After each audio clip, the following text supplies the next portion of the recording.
Hi student.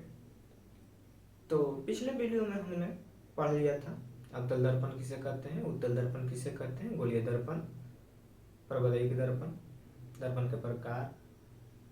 तो आज हम समतल दर्पण के कुछ मुख्य बातों पर चर्चा करेंगे। तो चलिए शुरू करते हैं। तो सबसे पहला पॉइंट है वक्रता केंद्र। तो आइए पहले आप इस चित्र को समझ लीजिए। यह एक अवतल दर्पण है जो कि गोलीय दर्पण का एक भाग होता है। तो इस गोलीय जो कि वृत्त के शेप का है, तो वृत्त का जो मुख्य बिंदु है, यानी कि आप बोल सकते हैं कि ज्यामितीय का जो केंद्र है उसे हम वक्रता केंद्र कहेंगे। और जो हमारा रेडियस होता है उसको हम वक्रता त्रिज्या कहेंगे। आप लिख लीजिएगा, इसे हम वक्रता त्रिज्या कहेंगे।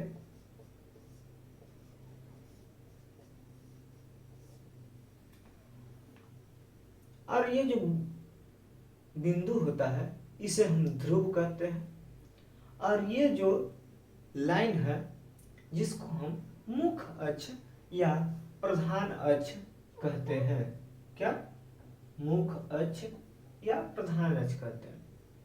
तो चलिए अब हम चर्चा करते हैं। पहला कहता है वक्रता केंद्र। तो कहता है गोलीय दर्पण जिस खोखले गोले का, तो एक गोलीय दर्पण है जो इस खोखले गोले का एक भाग है, उस गोले के केंद्र, तो इस गोले के जो केंद्र है उसे हम वक्रता केंद्र कहते हैं। इसे प्रायः C से सूचित किया जाता है। आप देख लीजिए, ये जो केंद्र हो गया इसी को हम वक्रता केंद्र कहेंगे। इसे प्रायः C से सूचित किया जाता है। अगला है ध्रुव। तो ये प्रधान अक्ष दर्पण के जिस बिंदु पर, प्रधान अक्ष दर्पण के जिस बिंदु पर मिलती है उसे हम दर्पण का ध्रुव कहते हैं। क्या दिया गया है? गोलीय दर्पण के ज्यामितीय केंद्र, ये जो गोलीय दर्पण हुआ इसका ज्यामितीय केंद्र को दर्पण का ध्रुव कहते हैं। ठीक है, इसे प्रायः हम P से सूचित करते हैं। किससे? P से सूचित करते हैं। फिर अगला है मुख्य अक्ष। तो आपका वक्रता केंद्र और ध्रुव को मिलाने वाली जो रेखा होती है उसे हम मुख्य अक्ष या प्रधान अक्ष कहते हैं। अगला आप चर्चा करिएगा दर्पण का द्वारक। तो जो दर्पण की चौड़ाई होती है उसे हम दर्पण का द्वारक कहते हैं। तो यहाँ आपका M और M' दर्पण का क्या है? द्वारक है। फिर आप आगे चर्चा कीजिएगा वक्रता त्रिज्या। क्या? वक्रता त्रिज्या कहता है दर्पण के ध्रुव कहाँ है? हमारा ध्रुव यहाँ पॉइंट है।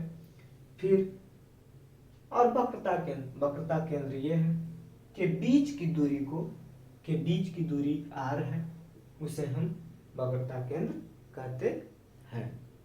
अब हम चर्चा करते हैं अवतल दर्पण के मुख्य फोकस के बारे में। यहाँ आप देखिएगा M और M' एक अवतल दर्पण है जिसका ध्रुव P है तथा वक्रता केंद्र C है तथा PC जो है वो आपका वक्रता त्रिज्या है। तो ये बहुत सारी जो किरणें हैं वो आकर अवतल दर्पण के परावर्तक सतह से टकराकर एक जगह आकर मिल रही हैं, यानी अभिसरित हो रही हैं। तो इसे हम अवतल दर्पण का मुख्य फोकस कहेंगे। इसमें यही लिखा हुआ है। इसमें एक चीज छूट गया है जिसको आप नोट कर लीजिएगा कि मुख्य फोकस को प्रायः F से सूचित करते हैं। अब ये नोट है, ये बहुत ही इम्पोर्टेंट है। आपको हमेशा ऑब्जेक्टिव के 1 नंबर वाले क्वेश्चन में ये पूछा जाएगा कि अवतल दर्पण को क्या कहा जाता है, दे देगा ऑब्जेक्टिव में। तो ऑप्शन आप चुन के मार सकते हैं कि अवतल दर्पण को अभिसारी दर्पण भी कहा जाता है। अगला कहता है फोकस दूरी। तो अवतल दर्पण में जिस बिंदु पर सभी किरणें आकर जो मिलती हैं और वहां से ध्रुव के बीच की दूरी को हम अवतल दर्पण का फोकस दूरी कहते हैं। इसे प्रायः छोटी एफ से सूचित करते हैं। अब हम चर्चा करेंगे उत्तल दर्पण के मुख्य फोकस के बारे में। तो आइए चलिए पहले चित्र को समझते हैं, उसके बाद इसका डेफिनेशन देखेंगे। आपका ये एम और एम डैश एक उत्तल दर्पण का परावर्तक सतह है जिससे किरणें आ रही हैं और टकराने के बाद ये वापस लौट जा रही है। तो ये मुख्य अक्ष पर एक बिंदु से आती हुई प्रतीत होती हैं और जिस बिंदु से ये परावर्तन आती हुई प्रतीत होती है परावर्तित किरणें, उसे हम उत्तल दर्पण का मुख्य फोकस कहते हैं।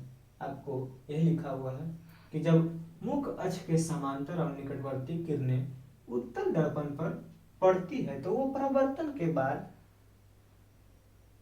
एक बिंदु से आती हुई प्रतीत होती है, उसे हम उत्तल दर्पण का मुख्य अक्ष कहते हैं। ये आपका इम्पोर्टेंट क्वेश्चन है जो कि आपको ऑब्जेक्टिव में हमेशा पूछा जाता है।